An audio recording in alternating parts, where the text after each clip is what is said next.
Bismillahirrahmanirrahim. Assalamualaikum warahmatullahi wabarakatuh. Innal hamdalillah nahmaduhu wa nasta'inuhu wa nastaghfiruh wa na'udzu billahi min shururi anfusina wa min sayyiati a'malina. Man yahdihillahu fala mudilla lahu wa man yudlil fala hadiyalah. Wa asyhadu an la ilaha illallah wahdahu la syarika lah. Wa asyhadu anna Muhammadan abduhu wa rasuluh. Allahumma salli wa sallim wa barik ala nabiyyina Muhammadin wa ala alihi wa ashabihi wa man tabi'ahum bi ihsanin ila yaumiddin, amma ba'd. Ikhwan sekalian rahimani wa rahimakumullah, kita lanjutkan kembali kajian kita membahas kitab Al-Jami'ul Farid lil As'ilati wal Ajwibati ala Kitabit Tauhid yang disusun oleh Syekh Abdullah Ibn Jarullah Al-Jarullah rahimahullahu ta'ala.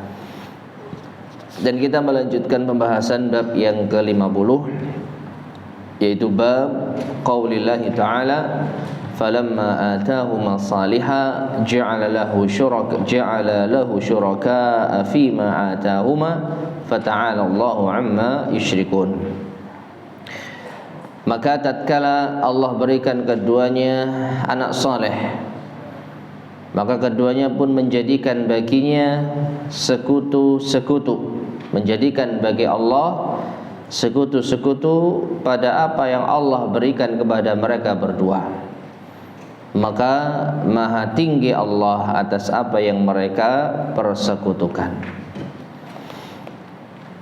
Ayat ini, ma'asyiral muslimin rahimani wa rahimakumullah, telah kita bahas pada pertemuan sebelumnya, yang intinya ini terkait dengan balasan atas nikmat yang telah diberikan kepada Allah berupa kesyirikan.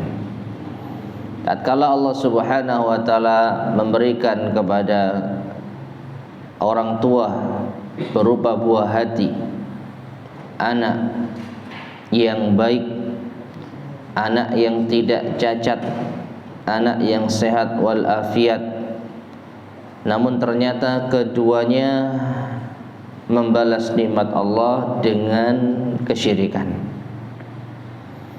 maka Allah Subhanahu wa taala mensucikan dirinya dari apa yang telah mereka persekutukan. Kemudian di antara tafsir dari ayat ini adalah riwayat yang banyak dibawakan oleh para ahli tafsir yang dinisbatkan kepada sahabat Abdullah bin Abbas radhiyallahu taala anhuma, yang juga sudah kita baca pada kesempatan yang lalu.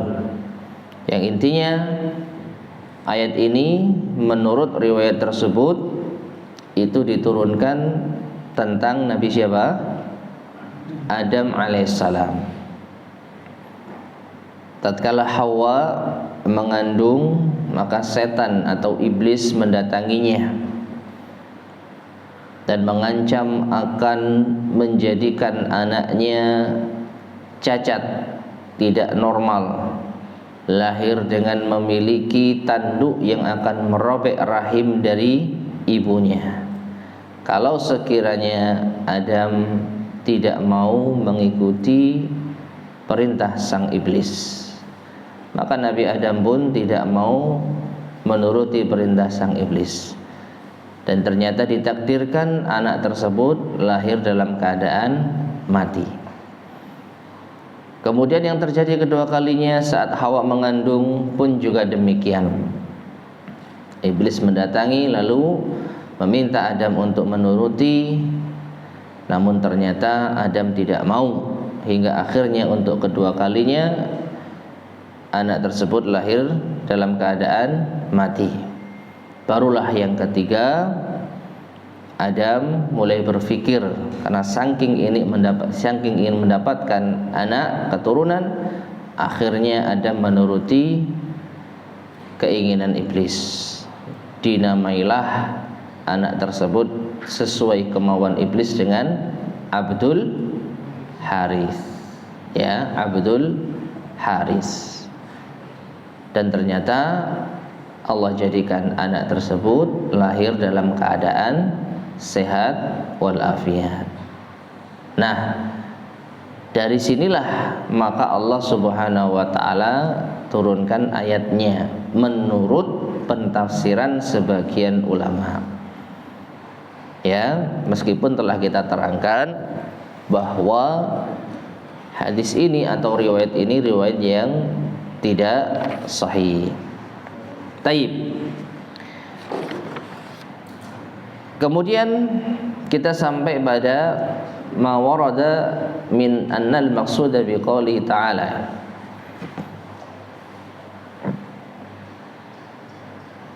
Taib. Kita bacakan dulu sebelum nanti kita akan tambahkan keterangan dari Syekh Muhammad bin Shalih Al-Utsaimin tentang kebatilan riwayat ini, ya. Yang kesimpulannya riwayat dari Ibnu Abbas bahwa ayat ini diturunkan kepada Nabi Adam alaihissalam itu tidak benar. Itu tidak benar. Kita baca lanjutan dari apa yang disampaikan oleh al-mu'allif Syekh Abdullah Ibnu Jarullah Al-Jarullah rahimahullahu ta'ala.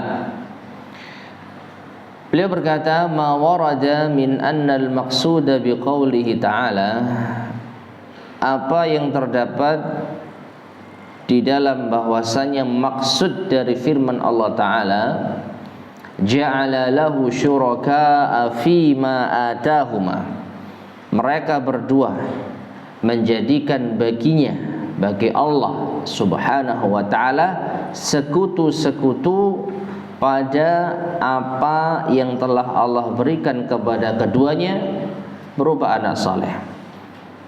Ya.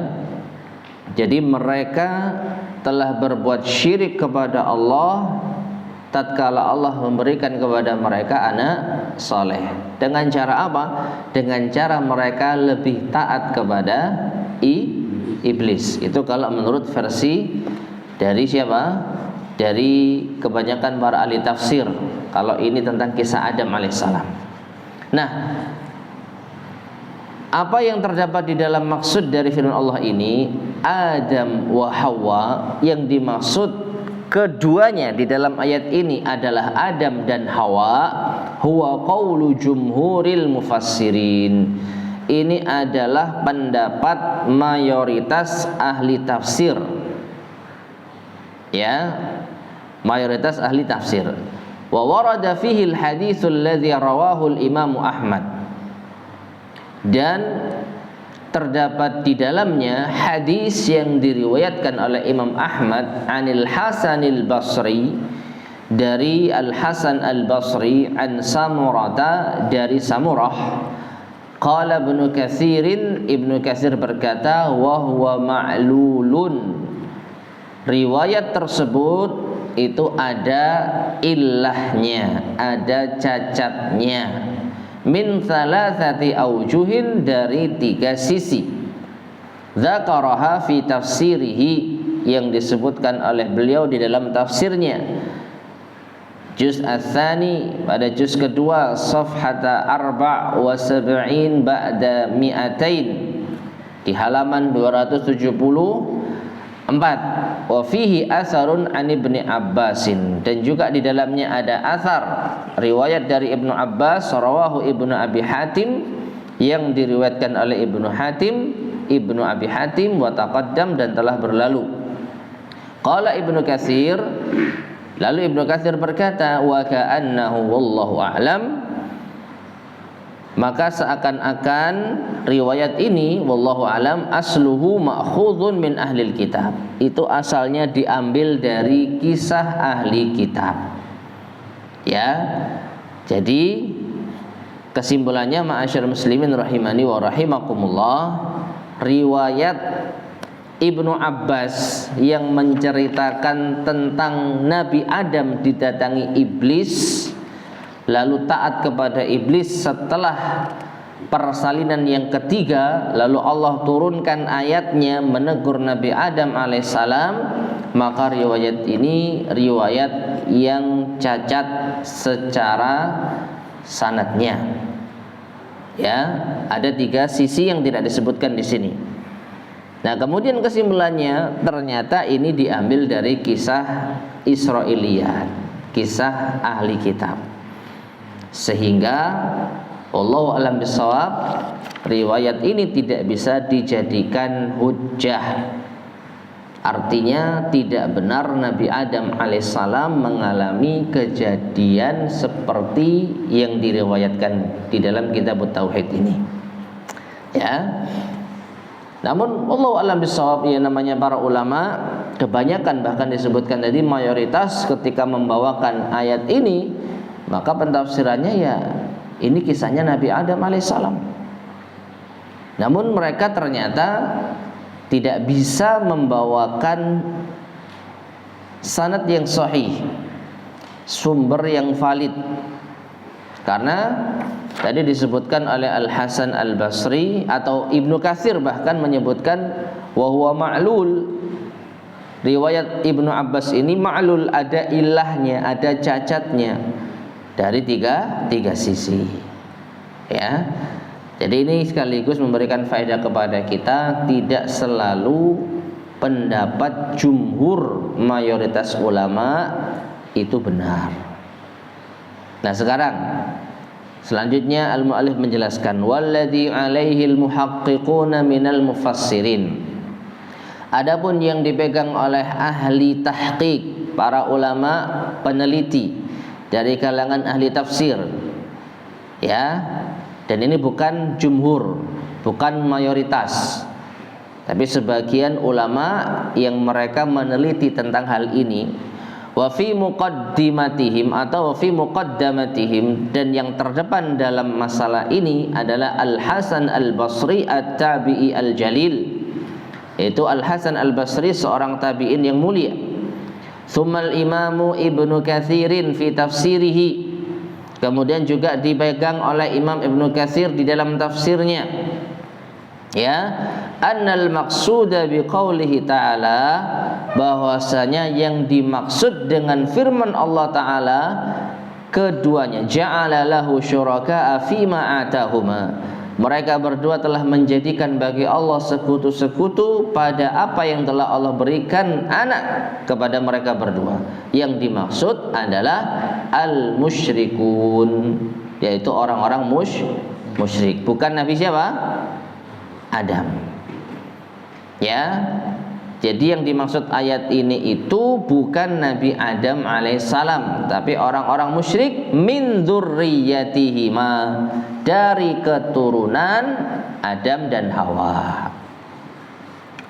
Rawa Ibnu Jarir bi sanadihi anil Hasan, diriwayatkan oleh Ibnu Jarir dengan sanadnya dari Al-Hasan Al-Basri qala, ia berkata, kana hadza fi ba'dhi ahli al-milali, ini terjadi pada sebagian ahli milal, yaitu agama-agama yang lain, pemeluk agama yang lain. Walam yakun bi Adam, dan ini bukan ceritanya Nabi Adam, ini bukan kisahnya Nabi Adam. Ya, jadi Al-Hasan Al-Basri mengingkari kalau yang dimaksud dua orang yang menyekutukan Allah itu Nabi Adam dengan didatangi oleh iblis dan seterusnya dan seterusnya. Wa an Qatadah, sedangkan Qatadah mengatakan qala kana al-Hasanu yaqul, Al-Hasan Al-Basri mengatakan humul yahudu wan nasara, mereka itu yang dimaksud pada ayat ini adalah orang-orang Yahudi dan orang-orang Nasara. Razaqahumullahu auladan, yang Allah telah beri rizki kepada mereka berupa anak keturunan, fahawwadu wa nassaru, lalu mereka jadikan anak tersebut Yahudi dan mereka jadikan anak tersebut Nasara. Qala Ibnu Katsir, Ibnu Katsir mengatakan wa hadhihi asanidu sahihatun, maka ini sanad-sanadnya sahih, anil Hasan radhiyallahu anhu, dari Al-Hasan Al-Basri radhiyallahu anhu, atau dari Al-Hasan Ibnu Ali, ya wallahu alam, annahu fassara al-ayata bidzalik, bahwasanya beliau mentafsirkan ayat itu dengan yang demikian, wa huwa min ahsani tafasir, dan ini diantara tafsir terbaik, wa aula ma hamalat alaihi ayah, dan yang paling tepat, paling utama ayat ini dibawa ke sana. Wallahu subhanahu wa ta'ala a'lam. Allah subhanahu wa ta'ala lebih mengetahui. Baik, kita lanjutkan lagi. Wa qala Ibnu Jizi fi tafsirihi, Ibnu Jizi mengatakan di dalam tafsirnya, wa hadzal qaulu, dan pendapat ini ashah, lebih sahih. Pendapat yang mengatakan bahwa tafsir dari ayat tersebut bukan Nabi Adam dan istrinya, tetapi anak keturunan Adam yang berbuat syirik, yang mereka diantaranya Yahudi dan Nasara. Ini adalah pendapat yang lebih tepat, li thalathati aujuh, karena 3 sisi. Ahadiha, yang pertama, annahu yadullu, bahwasanya pendapat ini menunjukkan ala, bahwa annal ladzina asyraku, bahwa mereka yang berbuat syirik, hum auladu Adam, mereka anak Adam, wa dzurriyyatahu, dan keturunannya. Auladu Adam wa dzurriyyatuhu, dan anak keturunannya. Liqaulihi ta'ala, berdasarkan firman Allah Ta'ala, fata'alallahu amma yusyrikun, maka maha tinggi Allah atas apa yang mereka persekutukan. Atsani, yang kedua, annahu yaqtadi bara'ata Adam, bahwa pendapat ini, pendapat yang menyebutkan bahwa ayat tersebut itu bukan tentang Nabi Adam, ini mengkonsekuensikan bara'ata Adam wa zaujahu, berlepas dirinya Nabi Adam dan istrinya, min qalili syirki wa katsirihi, dari kesyirikan sedikit atau banyak. Wa dzalika huwa halul anbiya'i, dan inilah keadaannya para nabi alaihi mussalatu wassalam, semoga salawat dan salam tercurahkan pada mereka. Ats-tsalits, yang ketiga, annama dzakaru min qissati Adam, bahwasanya apa yang mereka sebutkan dari kisah Adam, wa tasmiyatil waladi Abdul Haris, dan menamai anak dengan Abdul Haris, kan itu kisahnya toh, ya. Adam tidak mau menamai anaknya dengan Abdul Haris, 2 kali meninggal anaknya. Yang ketiga mau menamai anaknya Abdul Haris, karena taat kepada iblis, anaknya apa? Hidup. Nah, maka penyebutan kisah ini yaftaqiru ila naqlin bisanadin sahih, butuh kepada penukilan dengan sanad yang sahih. Wa huwa ghairu mawjudin fi tilkal qissah, dan ini tidak terdapat di dalam kisah tersebut. Wallahu subhanahu wa ta'ala a'lam. Ya. Tapi ini kan diriwayatkan Ibnu Abbas. Diriwayatkan Ibnu Abbas itu kan berdasarkan apa itu? Berdasarkan klaim dari periwayatnya. Gampangnya begini, yang mengeluarkan riwayat ini siapa? Kalau hadis kita kenal Imam Bukhari, Imam Muslim, Imam Abu Daud, Imam An-Nasai, Imam Ibnu Majah. Mereka lah yang mengatakan ini Ibnu Abbas, ini dari Ibnu Abbas. Ya, jadi jangan kita lihat Ibnu Abbas nih, tapi yang kita lihat ini riwayatnya siapa. Ya, karena semua orang bisa mengatakan ini sabda Nabi sallallahu alaihi wasallam. Tapi ketika ditanya di mana bisa ditemukan, contoh yang paling masyhur itu adalah hadis utlubul ilma walau bisin. Apa artinya?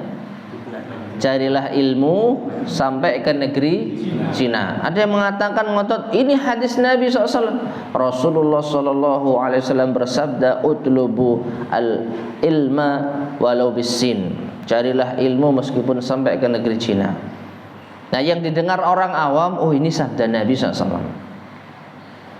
Nah, yang tidak diketahui oleh orang awam, benarkah Nabi SAW mengatakan demikian? Kalau benar, mana riwayatnya? Siapa imam yang mengeluarkan? Demikian pula di dalam kitab ini disebutkan Ibnu Abbas meriwayatkan, mengatakan tentang tafsir ayat ini, bahwa Adam didatangi iblis Ya, lalu iblis menawarkan bantuan agar anaknya hidup lahir dalam keadaan sehat, asalkan mau nuruti iblis menamai anaknya dengan Abdul Haris. Maka Adam nggak mau, 2 kali anaknya mati, yang ketiga anaknya hidup. Ya, nah ini disebutkan tafsir dari Ibnu Abbas. Maka jangan kita lihat Ibnu Abbas nih, yang kita lihat siapa yang meriwayatkan asar ini. Nah ternyata kalau kita kembali ke halaman berikutnya, awal pembahasan ini, perhatikan, rawahu Ibnu Abi Hatim, diriwayatkan oleh Ibnu Abi Hatim. Nah tinggal dicek benar enggak, sahih enggak riwayat Ibnu Abi Hatim. Walahu bisanadin sahihin an Qatadah, dan juga darinya dengan sanad yang sahih dari Qatadah.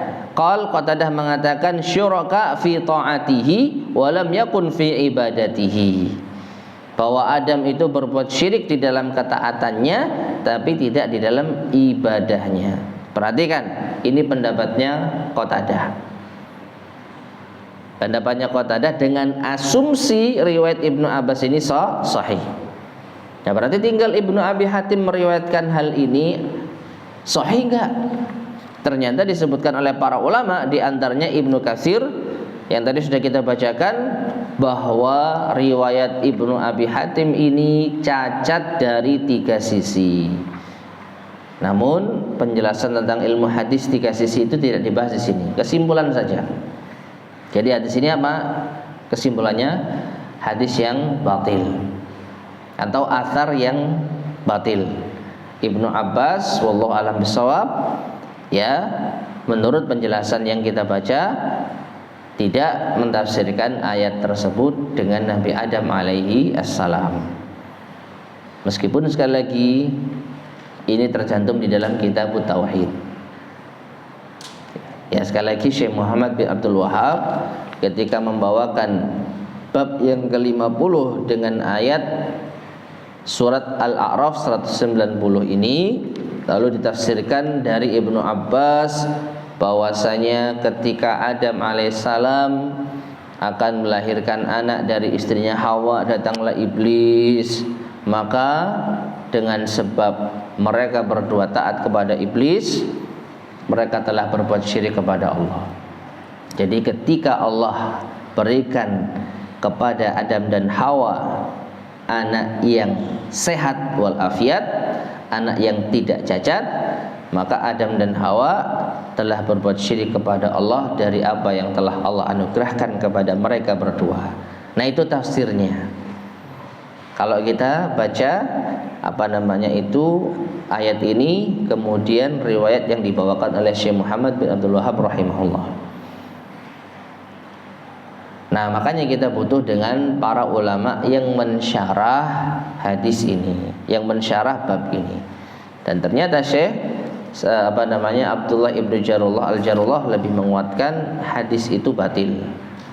Riwayat Ibnu Abbas tidak sahih dengan 3 alasan.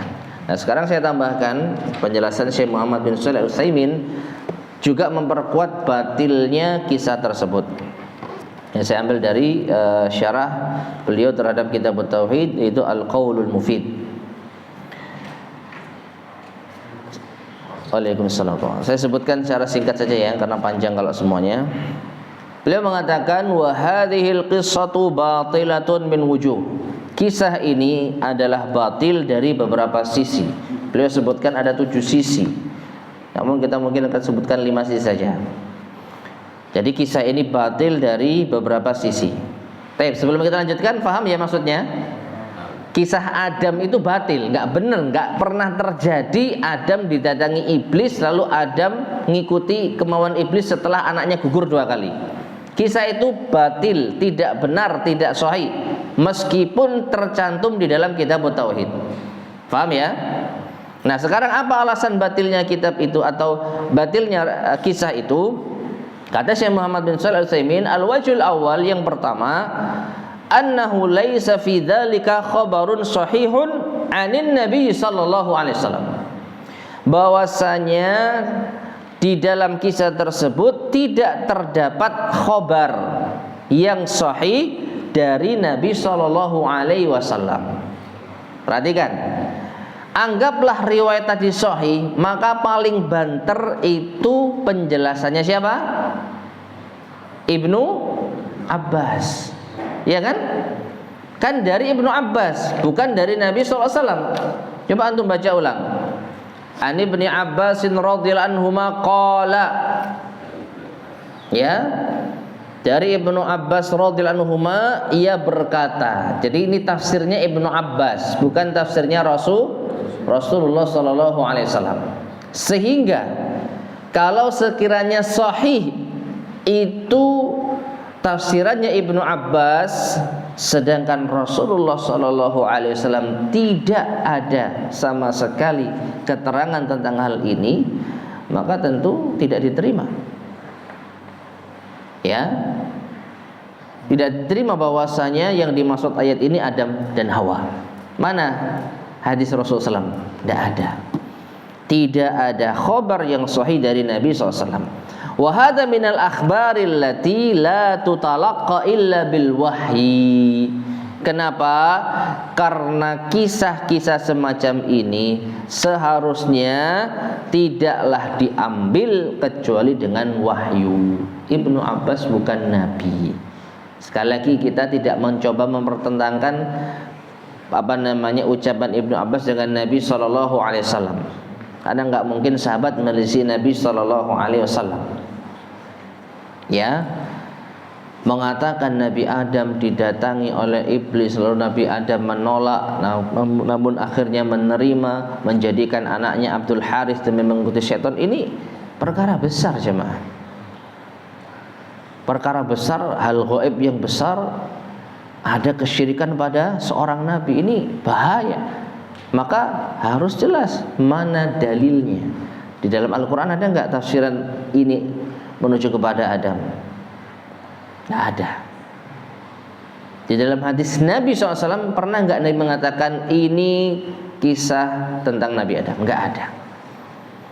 Adanya paling pol adalah penjelasan Ibnu Abbas. Itu pun belum tentu sahih. Ibnu Katsir mengatakan ada kecacatan dari 3 sisi riwayat Ibnu Abbas ini. Ya, riwayat Ibnu Abbas dari Ibnu Abi Hatim. Nah, waqad qala Ibnu Hazm an hadhil qissah. Ibnu Hazm mengatakan tentang kisah ini, innaha riwayatun khurafatun makdzubatun mawdu'atun. Ini riwayat khurafat yang didustakan, yang dibuat-buat. Jadi yang pertama alasannya kenapa kita mengatakan kisah ini batil, karena tidak ada hadis yang sahih menceritakan tentang hal itu. Paling banter itu pendapatnya Ibnu Abbas, itu pun tidak sahih. Jadi tertolak. Al-wajh tsani, sisi yang kedua. Annahu law kanat hadhihi al-qissatu fi Adam wa Hawa. Bahwasanya seandainya kisah ini benar terjadi pada Adam dan Hawa, lakana haluhuma, maka tentu keadaan keduanya setelah kejadian ini imma an yatuba minasyirk, maka kemungkinan setelah itu beliau berdua tobat dari kesyirikan, au yamuta alaihi, atau mati di atas kesyirikan. Taat kepada setan, kepada iblis, menamai anak dengan Abdul Haris, ini kesyirikan. Maka setelah itu apa yang terjadi? Ada 2 kemungkinan. Adam dan Hawa setelah itu tobat kepada Allah, atau enggak sempat tobat sudah mati. Fa in qulna mata alaihi, maka kalau kita mengatakan Nabi Adam mati di atas kesyirikan, kana dzalika a'zam min qauli ba'di zanadiqah, maka ini lebih besar daripada ucapan orang-orang zindik. Karena enggak mungkin Nabi mati di atas kesyirikan. Nabi itu utusan Allah Subhanahu wa taala. Para ulama sepakat para nabi itu terjaga dari dosa. Jangankan syirik, dosa saja kalau nabi itu melakukan ditegur langsung oleh Allah Subhanahu wa taala. Ya. Jadi seperti itu. Nah, kemudian kemungkinan yang pertama tadi itu, kemungkinan yang kedua langsung mustahil, mati di atas kesyirikan mustahil. Kemungkinan yang pertama apa? Setelah ini mereka berdua bertaubat. Wa in kana taba minasyirki, kalau sekiranya mereka berdua bertobat dari kesyirikan, fala yaliqu bihikmatillahi wa adlihi wa rahmatihi, maka tidak patut sesuai dengan hikmah Allah, keadilan dan kasih sayangnya, an yadhkura khata'ahuma wa la yadhkuru taubatahuma minhu. Allah sebutkan kesalahan keduanya, wala yadhkura, tapi Allah tidak sebutkan taubat mereka berdua darinya. Paham maksudnya? Jadi gini, kalau ternyata Nabi Adam alaihissalam benar melakukan kesyirikan kepada Allah, lalu Allah tegur di dalam ayat ini, lalu setelah itu Nabi Adam bertaubat, maka mana ayat yang menerangkan Nabi Adam bertaubat? Karena tidak merupakan hikmah, bukan termasuk hikmah ketika Allah menyebutkan kesalahan Nabi tapi nggak disebutkan tobatnya. Tidak termasuk hikmah ketika Allah menegur Nabi dengan suatu kesalahannya tapi tidak menyebutkan tobatnya. Karena kalau kita jumpai ayat-ayat yang lain, Nabi bersalah, Nabi bertobat, itu ada. Tentang Nabi Adam alaihissalam yang makan apa? Buah di surga dari pohon yang dilarang itu. Fatalaqa Adamu min rabbih kalimatin fataba alaihi. Maka Adam pun mengambil ucapan dari Tuhannya, lalu Allah menerima taubatnya. Adam melakukan kesalahan, tercatat di dalam Al-Quran, lalu Adam bertaubat dan diterima taubatnya, tercatat pula di dalam Al-Quran. Ini hikmah. Ada kesalahan, lalu menyesal taubat, diterima taubatnya. Nah, ayat ini cuma menyebutkan kesalahan tapi nggak menyebutkan taubatnya. Ini nggak hikmah. Ini bukan gaya Al-Quran. Maka dari sini tertolak kalau kisah ini terjadi pada Adam alaihissalam. Itu bukan Adam. Ya, karena kalau itu Nabi Adam, maka pasti diterangkan setelah itu Adam bertobat lalu Allah terima tobatnya. Tapi ternyata di ayat ini tidak ada keterangan lanjutan. Allah hanya mengatakan fata'alallahu amma yusyrikun. Maka maha tinggi, maha suci Allah atas apa yang mereka persekutukan. Sisi yang kedua. Sisi yang ketiga, al-wajhu tsalits annal anbiya'a ma'sumuna minasyirki bittifaqil ulama. Bahwasanya para nabi itu maksum, terjaga dari apa? Dosa, apalagi kesyirikan.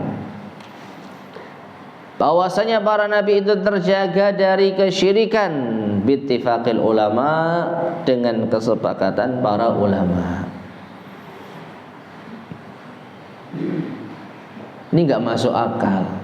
Allah Subhanahu wa taala mengutus pada setiap umat seorang rasul untuk menyeru ubudullah wajtanibut taghut. Walaqad ba'atsna fi kulli ummatin rasula an ibudullaha wajtanibut taghut.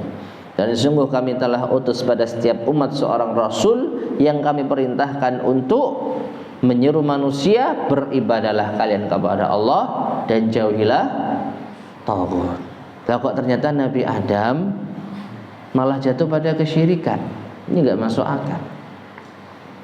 Maka Nabi Adam alaihissalam dan seluruh nabi-nabi yang lain itu terjaga dari dosa. Namanya maksum. Apa artinya? Kalaupun pernah berbuat dosa, maka segera ditegur oleh Allah, segera diluruskan oleh Allah Subhanahu wa ta'ala. Itu dosa kecil, dosa-dosa yang remeh. Adapun kesyirikan mustahil para nabi berbuat syirik kepada Allah Subhanahu wa taala. Allah mengutus nabi untuk menyeru kepada tauhid, kok menjadi orang yang melanggar pertama kali, yang enggak pantas jadi nabi. Ya, maka Nabi Adam bersih dari kesyirikan, yang menunjukkan kisah itu dusta, batil ya. Ar-rabi, yang keempat, al-wajhur rabi, annahu thabata fi hadits syafa'ah, bahwasanya telah tetap di dalam hadis syafaat kubra, anna nasa ya'tuna ila adama yatlubuna minhu syafa'ah, bahwa manusia mendatangi Nabi Adam meminta darinya syafaat. Fayatadiru bi aklihi minasyajarah wa huwa maksiyatun, tapi Nabi Adam minta uzur karena dia pernah melakukan kemaksiatan. Apa itu? Memakan buah dari pohon yang dilarang. Walau waqa'a minhu syirk, seandainya kisah ini benar. Kisah apa tadi? Nabi Adam didatangi iblis itu benar dan terjadi kesyirikan pada Nabi Adam, lakana tidharuhu bihi aqwa wa aula wa ahra. Tentu minta uzurnya Nabi Adam karena kesyirikan ini lebih patut untuk diucapkan. Artinya begini, tahu nggak kisah syafaat kubra? Ketika manusia berada di padang mahsyar, mereka mengalami kedahsyatan di padang mahsyar, lalu mereka ingin agar Allah segera menyelesaikan urusan mereka. Akhirnya mereka mendatangi para nabi. Yang kesimpulannya akhirnya Nabi Muhammad SAW yang menyanggupi permintaan mereka. Akhirnya Nabi Muhammad SAW menghadap kepada Allah lalu meminta syafaat kepada Allah untuk manusia. Nah, ini kisah akhirnya. Tapi sebelum mendatangi Rasulullah SAW, manusia terlebih dulu mendatangi para nabi. Dan masing-masing nabi menolak permintaan mereka karena pernah berbuat salah. Ya, karena pernah berbuat salah. Di antaranya Nabi Adam alaihissalam. Nabi Adam meminta uzur, merasa tidak berhak untuk menghadap kepada Allah karena dia pernah melakukan maksiat. Apa itu? Memakan buah terlarang. Nah, perhatikan, kalau sekiranya kisah Nabi Adam didatangi iblis itu sahih, tentu harusnya kisah ini yang lebih diangkat daripada kisah memakan buah yang dilarang, karena lebih besar dosanya. Ya, Nabi Adam meminta uzur, maaf saya tidak berhak, merasa tidak pantas untuk menghadap kepada Allah karena saya telah melakukan dosa. Apa dosanya? Makan buah yang dilarang. Kalau dibandingkan dengan kesyirikan, tentu kesyirikan lebih besar. Harusnya ini yang disebutkan, maaf saya tidak pantas menghadap kepada Allah karena saya pernah berbuat syirik. Tapi ternyata Nabi Adam tidak mengatakan demikian. Masuk di logika ya. Orang uzur itu harusnya uzur dari perkara yang lebih besar, yang sangat besar, sebelum yang remeh-temeh. Ya, ini masuk akal, masuk logika. Kenapa nggak hadir kajian? Apa misalnya? Alasannya apa, Pak? Ngantuk, nonton, nggak ada kendaraan. Kira-kira mana yang lebih yang lebih berat? Nggak ada kendaraan. Tapi kalau menyebutkan kenapa nggak kajian? Ngantuk. Alasan opo ini? Alasan itu harusnya yang lebih bisa diterima, yang lebih berat, sehingga oh iya pantes. Nggak bisa kajian kenapa? Ya karena nggak ada kendaraan. Qadarullah. Nabi Adam alaihissalam, kalau sekiranya memang dia benar-benar udurnya itu pernah berbuat kesyirikan, harusnya dia menyampaikan udur yang berat. Maaf saya tidak bisa mengabulkan keinginan kalian untuk menghadap kepada Allah karena saya pernah berbuat syirik. Nggak pantas saya. Harusnya itu. Kalau benar Nabi Adam pernah berbuat syirik, kalau Nabi Adam pernah mentaati iblis dalam menamai anak dengan Abdul Harith, itu lebih berat daripada sekedar terbisik atau mengikuti bisikan iblis makan buah. Nah, dari sisi ini maka batil kisah itu. Yang kelima, yang terakhir ya, anna fi hadhil qissah anna syaitana ja'a ilaihima. Di dalam kisah ini setan iblis datang kepada keduanya waqala dan mengatakan ana sahibukuma alladhi akhrajtukuma minal jannah. Ketika Nabi Adam tanya, siapa kamu? Aku adalah temanmu yang telah mengeluarkanmu dari surga. Perhatikan, wa hadza la yaquluhu man yuridul ikhwa. Pengakuan semacam ini mustahil dikatakan oleh pihak yang mau apa? Menyesatkan orang. Ya, aku adalah kawanmu yang telah mengeluarkanmu dari surga. Loh, kalau seperti itu ya berarti musuh, kan gitu kan? Berarti kok jujur gitu ya? Orang mau nyesatkan kok jujur. Siapa kamu? Saya maling. Nah, kalau ada orang mau ngerampok, mau nipu, Anda siapa? Oh, saya orang ya sedang tersesat atau apa, ini butuh bantuan gini, akan nipu dia. Tapi kalau siapa kamu? Saya mau begal orang gitu. Ini penjahat macam apa? Ngaku. Mau berbuat jahat kok apa? Ngaku. Di sini setan mengatakan apa? Ana sahibukuma alladzi akhrajtukuma minal jannah. Aku temanmu yang telah mengeluarkanmu dari surga. Wa inna ma ya'ti bi syai'in yuqarribu qabula qawli. Kalau orang mau berbuat jahat, maka dia akan mengatakan sesuatu yang bisa diterima. Ya. Siapa kamu? Saya pemberi nasihat kepadamu. Nah, ini masih masuk akal. Ya, siapa kamu? Saya temanmu yang berusaha untuk menyelamatkanmu. Ya, itu masuk akal. Tapi kalau saya temanmu yang telah mengeluarkanmu dari surga, maka fasaya'lamuna atau fasaya'lamani ilmal yaqin annahu aduwwun lahuma. Kalau sudah ngaku mau berbuat jahat yang telah mengeluarkan Adam dari surga, maka Adam dan Hawa pasti akan sadar, ini musuh bukan teman. Kalau tahu musuh ya nggak mungkin diterima nasihatnya, nggak akan mungkin diterima sarannya menamai anak dengan Abdul Harith. Nah, jadi banyak kejanggalan dari kisah ini, ya, berdasarkan keterangan dari Syekh Muhammad bin Shalih Al-Utsaimin rahimahullah taala.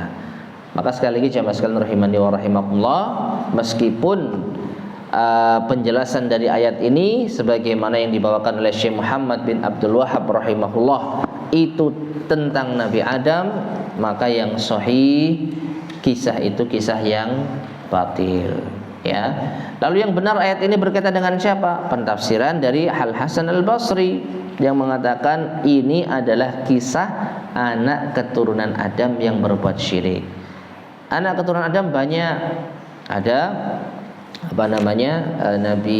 ada orang Yahudi, ada orang Nasara dan lain sebagainya. Wallahu a'lam bishawab.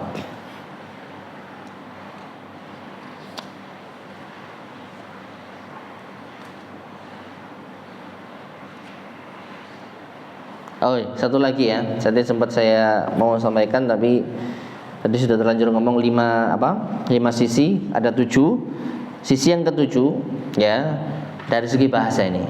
Allah mengatakan di dalam ayat tadi, fata'alallahu amma yusyrikun. Maka Maha Suci Allah, Maha Tinggi Allah atas apa yang mereka persekutukan. Dengan dhamir jamak, yusyrikuna. Walau kana Adam wa Hawa, seandainya yang dimaksud ayat ini Adam dan Hawa, maka tentu akan disebutkan dengan kata ganti musanna, amma yusyrikani. Ini dari segi bahasa ya. Jadi Maha Suci Allah atas apa yang telah keduanya persekutukan. Itu kalau yang dimaksud Adam dan Hawa. Adam dan Hawa kan 2 orang. Kalau benar mereka berdua itu berbuat syirik kepada Allah, maka Allah akan menggunakan kata ganti 2 orang. Maha Suci Allah atas apa yang Adam dan Hawa telah persekutukan. Tapi ternyata Allah menyebutkan dengan lafaz jamak, yusyrikuna, mereka, lebih dari 2, menunjukkan ini bukan Adam dan Hawa, tapi ini adalah anak keturunan Adam dan Hawa. Maka disebutkan tadi ini dilakukan oleh orang-orang Yahudi dan orang-orang Nasrani. Jadi bisa jadi banyak yang mengalami kejadian seperti ini. Dan ma'asyar muslimin rahimani wa rahimakumullah, ini terjadi. Betapa banyak manusia yang mereka setelah mendapatkan nikmat berupa anak keturunan, tapi mereka berbuat syirik kepada Allah Subhanahu wa taala. Ya. Jadi ketika istrinya mengandung sampai lahiran, ternyata anaknya sehat walafiat, enggak cacat, lalu mereka berbuat syirik kepada Allah Subhanahu wa taala. Ini banyak terjadi. Ya. Apa di antaranya? Berbuat syirik kepada Allah pasca kelahiran.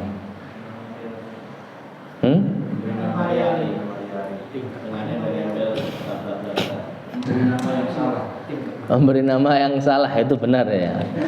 Itu yang tepat itu ya. Anaknya dinamai dengan nama berhala misalnya. Iya, sahih. Menamai anak dengan nama yang tidak syar'i, yang mengandung penghambaan kepada selain Allah, itu syirik. Yang ngasih rezeki anak Allah, tapi anaknya dinamai dengan Abdul Hajar misalnya. Abdul Hajar apa Pak? Hambanya batu. Hah? Abdul Ghani. Al-Ghani nama Allah. Boleh. Al-Ghani. Boleh. Al-Ghani itu nama Allah. Ya, Abdul Ghani boleh. Hambanya Tuhan yang Maha Kaya.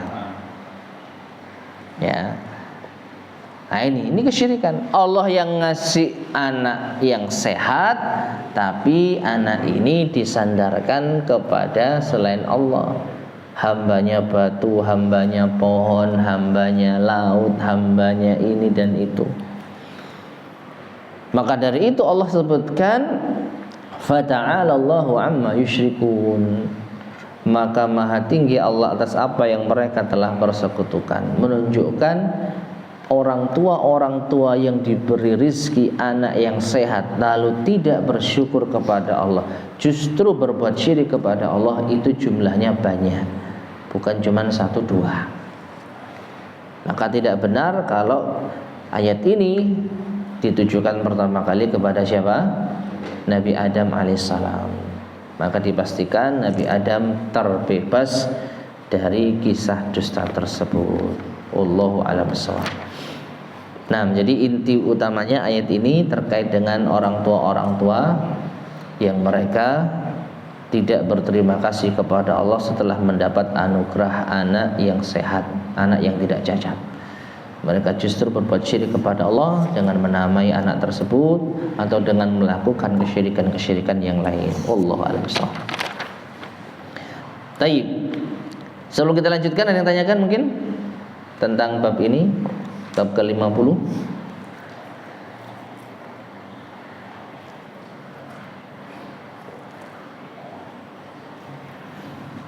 Kalau tidak ada, kita lanjutkan sedikit.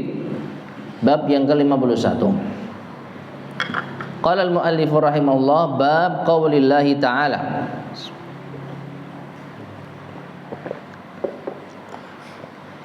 Bab firman Allah Ta'ala, walillahil asma'ul husna fad'uuhu biha wa dharul ladzina yulhiduna fi asma'ihi sayujzauna ma kanu ya'malun.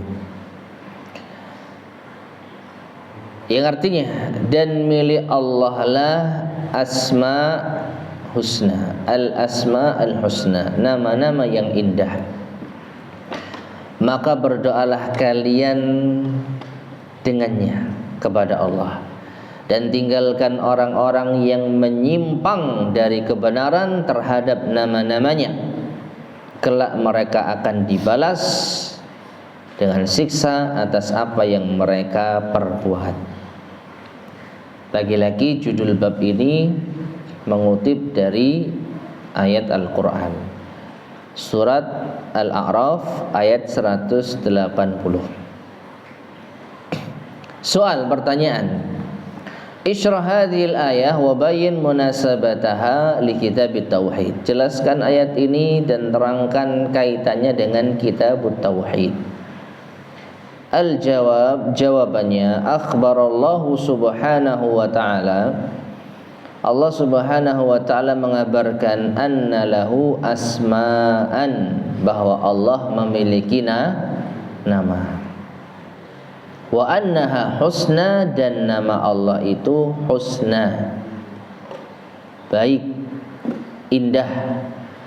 Ay qad balagat al-ghayata fil husni, yaitu yang telah sampai pada puncak kebaikan. Nama yang paling indah itu milik Allah. Fala ahsana minha, maka tidak ada nama yang lebih baik daripada nama Allah. Wala akmala, dan tidak ada yang sempurna melebihi nama Allah. Ya, di antara keindahan dan kesempurnaan nama Allah Azza wa Jal adalah nama Allah itu sesuai dengan sifat yang terkandung di dalamnya. Allah memiliki nama Ar-Rahman yang mengandung sifat rahmah, kasih sayang. Maka di antara bentuk keindahan nama Allah, apa yang menjadi sifat Allah dengan yang menjadi nama bagi Allah itu selaras. Allah itu namanya Rahman dan sifatnya rahmah, kasih sayang. Ini berbeda dengan manusia. Betapa banyak kita jumpai manusia itu namanya baik tapi sifatnya tidak baik. Namanya saleh tapi kelakuannya tidak saleh. Namanya Muhammad tapi kelakuannya tidak terpuji. Namanya Hasan tapi perbuatannya tidak baik. Nah, Allah Subhanahu wa ta'ala memiliki nama-nama yang indah-indah, yang baik-baik, dan mengandung pula sifat-sifat yang indah-indah dan yang baik-baik pula. Maka enggak ada yang mengalahkan keindahan nama Allah. Wa amarna an natruka min arada, atau man arada, dan kita diperintahkan pula untuk meninggalkan orang yang menentang, orang yang menyimpang, minal jahilinal mulhidin, dari orang-orang yang bodoh, orang-orang yang menyimpang. Wa alla na'dila bi asma'ihi, dan Allah juga merintahkan kita jangan memalingkan nama-namanya, wa haqaiqiha, dan hakikat-hakikatnya, wa ma'aniha, dan makna-maknanya, anil haqqi tsabit, dari kebenaran yang telah tetap. Wa an nudkhila fiha ma laysa minha, atau ya kita juga dilarang untuk memasukkan di dalam nama-nama Allah apa yang tidak ada. Ya.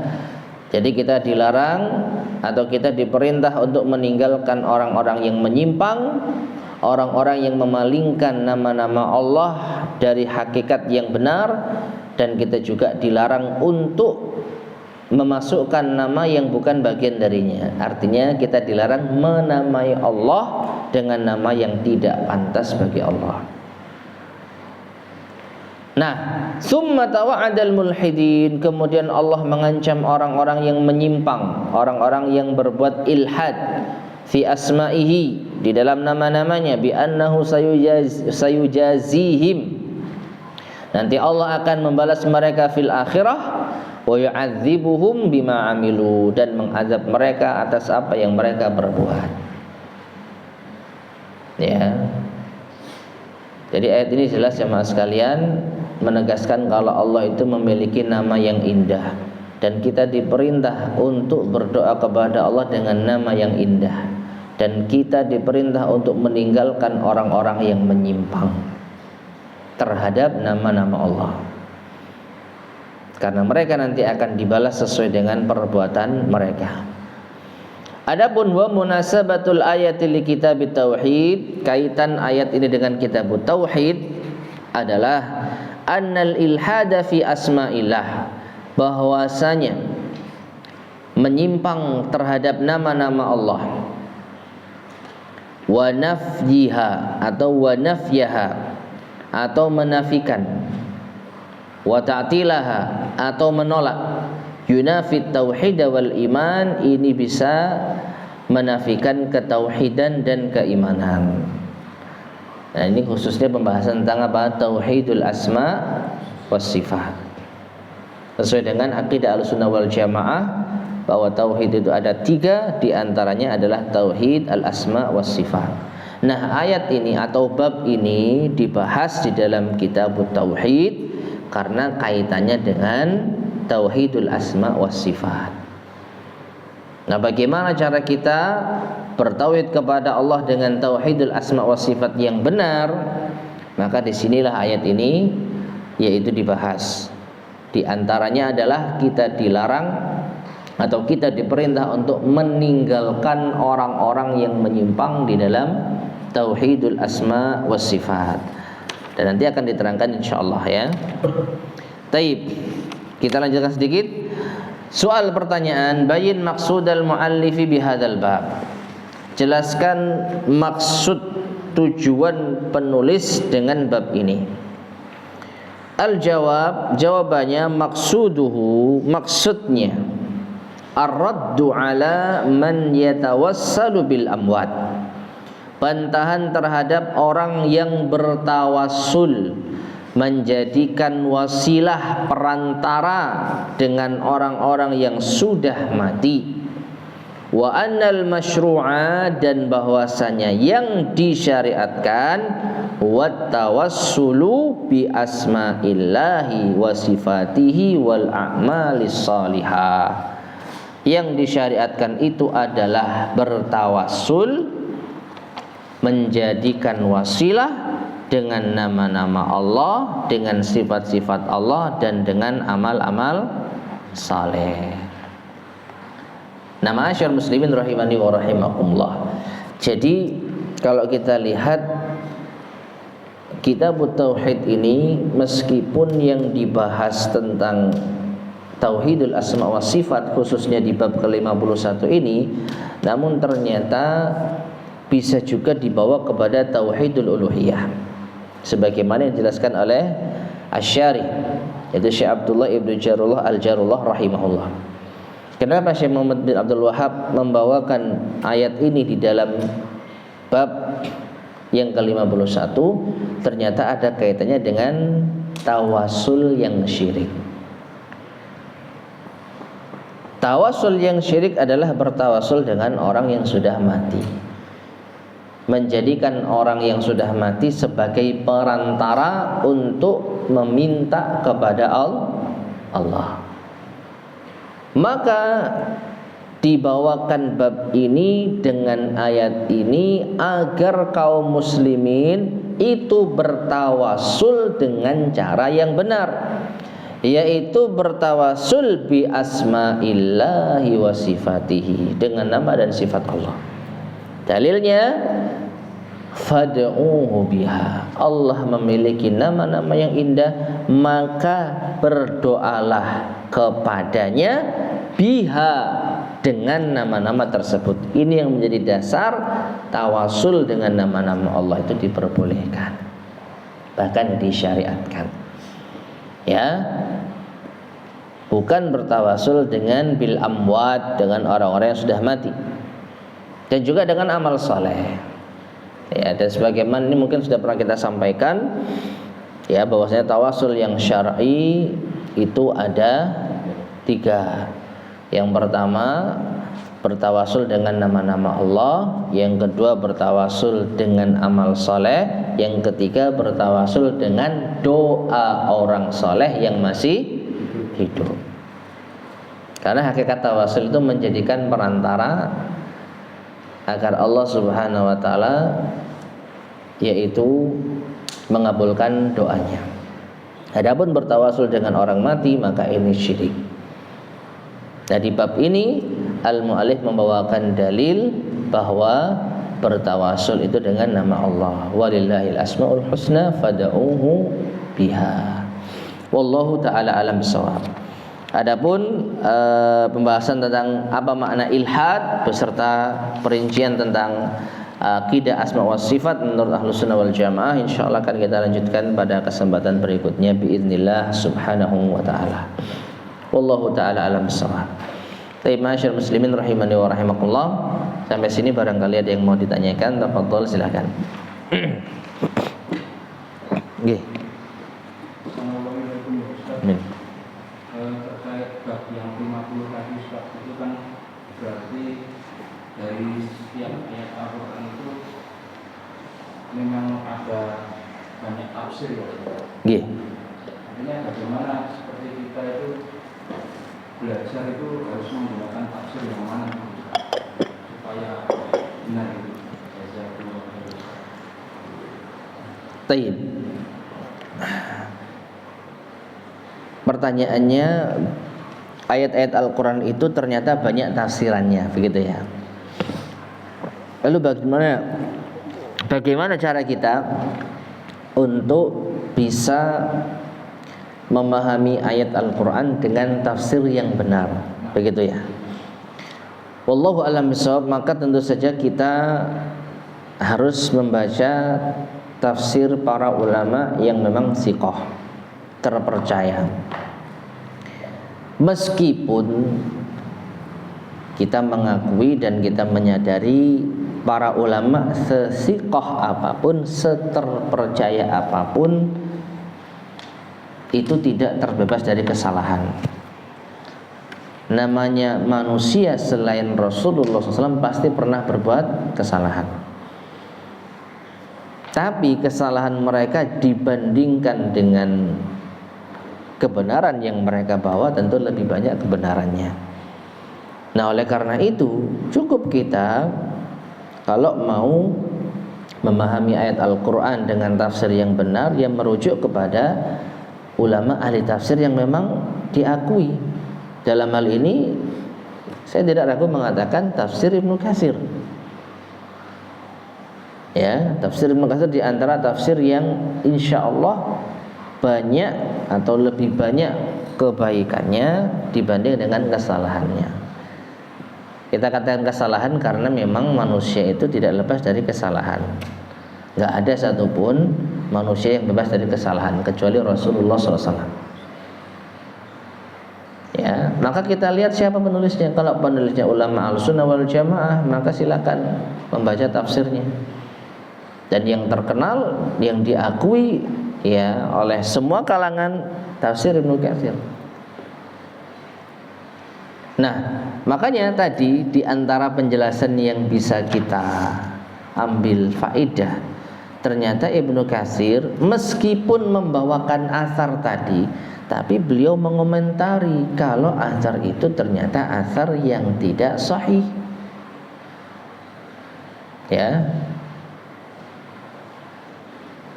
Qala Ibnu Katsir mengatakan wa huwa ma'lulun min salasati aujuh.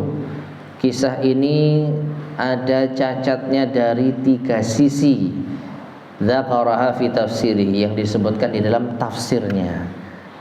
Juz kedua halaman 274. Yaitu asar Ibnu Abbas yang diriwayatkan oleh Ibnu Abi Hatim. Nah, ini kita juga harus perhatikan. Ya, ketika kita membaca tafsir Ibnu Katsir, pastikan pula yang meneliti tafsir Ibnu Katsir itu juga terpercaya. Karena bisa jadi, mungkin saja ini tafsir Ibnu Katsir tapi cuma dibawakan riwayat Ibnu Abbas dari Ibnu Abi Hatim, tapi nggak dibawakan komentar Ibnu Katsir yang mengatakan riwayat ini cacat. Mungkin kan? Mungkin saja. Jadi karena ingin meringkas tafsir Ibnu Katsir, oh ini ya ayat ini ternyata menurut Ibnu Katsir ada riwayat Ibnu Abbas dari Ibnu Abi Hatim. Titik. Nggak dibawakan keterangan Ibnu Katsir di dalam mengomentari riwayat tadi. Nah, ini pengkhianatan. Ibnu Katsir membawakan riwayat Ibnu Abbas itu tidak semata-mata mempercayai, bahkan disebutkan di dalamnya bahwa Ibnu Katsir mendustakan, ini kisah ini nggak benar, kisah ini apa? Cacat. Cuman kalau dia menanyakan, loh kalau kisah itu cacat kenapa dibawakan? Wallahu a'lam. Namanya saja tafsir Ibnu Katsir itu terkenal dengan tafsir bil ma'thur. Apa? Yang penting dibawakan riwayatnya. Makanya kalau kita lihat tafsir Ibnu Katsir itu sebenarnya banyak pengulangan riwayat. Satu ayat katakanlah ditafsirkan dengan beberapa riwayat, itu bisa jadi bukan hanya riwayat satu saja. Barulah ulama setelahnya meringkas, diambil satu riwayat saja di dalam setiap kisah misalnya. Ya jujur saya belum pernah melihat kitab tafsir Ibnu Katsir yang asli yang belum diringkas. Oh, yang diringkas saja terjemahannya sampai berapa jilid itu? Pustaka Ibnu Katsir dan pustaka Imam Asy-Syafi'i itu menerbitkan tafsir Ibnu Katsir. Antum mengira itu tafsir Ibnu Katsir asli? Enggak, itu ringkasan. Nggih, itu ringkasan. Aslinya cuma 2 jilid, Pak. Maksudnya itu terjemahan dari tafsir Ibnu Katsir yang Ibnu Katsir ya. Tafsir Ibnu Katsir, pustaka Ibnu Katsir. Itu kitab aslinya cuma 2 jilid. Ya, ini 1 jilid, 2 jilid 2 kali lipat dan tulisannya kecil-kecil. Al-Misbah Al-Munir fi Tahdzib Ibnu Katsir. Ya, kitab aslinya segini diterjemahkan jadi segini. Nah, yang kitab asli segini itu cuman ringkasan. Yang aslinya wallahu alam. Ya.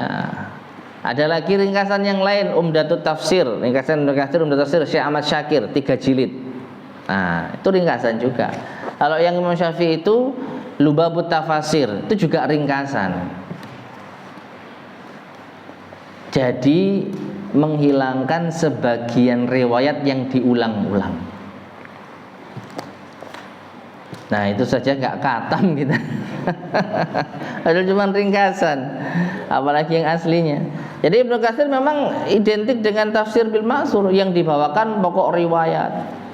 Segala riwayat yang ada kemungkinan berkaitan dengan ayat dibawakan. Nah, tugas ulama belakangan yang nanti memverifikasi. Ada kalanya Ibnu Katsir tidak menjelaskan, ada kalanya menjelaskan kisah ini batil. Jadi dibawakan itu sebagai khazanah ilmiah. Ya, terlebih tadi disebutkan kalau mayoritas ulama memang mentafsirkan ayat tadi dengan kisah Nabi Adam alaihissalam. Nah, justru Imam Ibnu Katsir mengatakan ini cacat.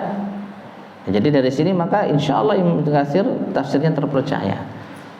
Ya, jadi jangan ragu kalau mau memang memahami ayat Al-Quran dengan tafsir yang sahih ya Ibnu Katsir.